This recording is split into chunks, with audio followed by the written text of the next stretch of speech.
Baie welkom. Kom ons raak rustig hier in God se teenwoordigheid en ons fokus vandag op God se beskerming. Nie as dit net moeilik gaan in jou lewe nie, maar in enige oomblik en enige tyd van jou lewe. Kom ons neem net 'n oomblik om stil te raak. Beleef die Here se teenwoordigheid nou daar waar jy is en weet dat hy is baie, baie naby aan jou. Kom ons lees Deuteronomium 31 vers 6 saam.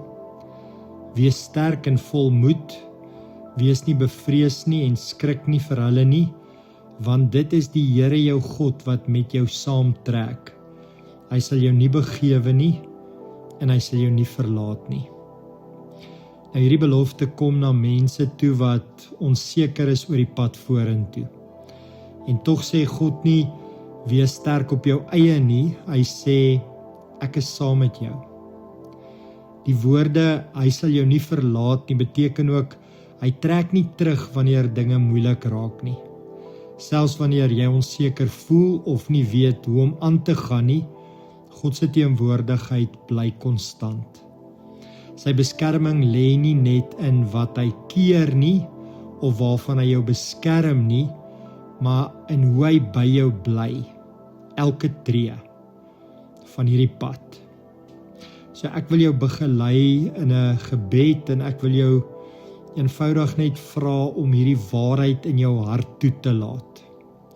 En ek wil jou vra dat jy net stilweg die volgende agter my herhaal. Sê, U is by my. Ek is nie alleen nie. Nou as daar enige bekommernis nou is wat by jou opkom, noem dit sag in jou hart voor die Here en laat die woorde kom, Here, U dra my, en sê vir hom wat jou bekommernis.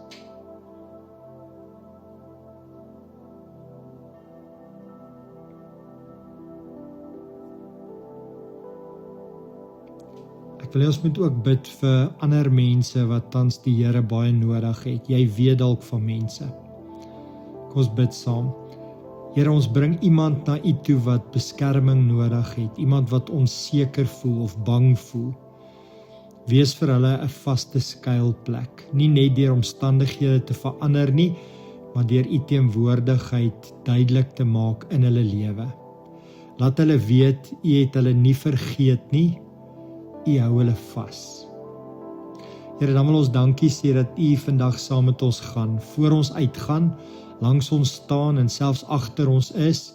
Ons hoef nie alles te verstaan nie, want U laat ons nie alleen nie.